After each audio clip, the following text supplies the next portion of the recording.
ሰብለ ማርያም የምትባል እህታችን ምስክርነቷን ሰጥታለች። ምስክርነቷን እኛ ደግሞ በድምጽ ቀርጸን ለእናንተ አቀርበናል። የተደረገላችሁን ስትጽፉ ስትናገሩ ሌሎች ክርስቲያን በዚህ ጭንቀት ውስጥ ያለው ወዴት መሄድ እንዳለባቸው የሚያመለክት ነው። እስኪ ምስክርነቷን እንስማ።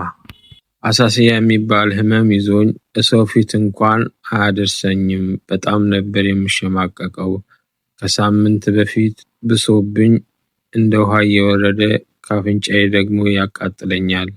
አይኔን ይበላኛል። ሲብስብኝ ምርር ብዬ ምነው እኔን አልታይ ያልኩሽ እናቴ ብዬ አለቀስኩ። በሰው ቤት ነው የምሰራው። አሳፈረኝ።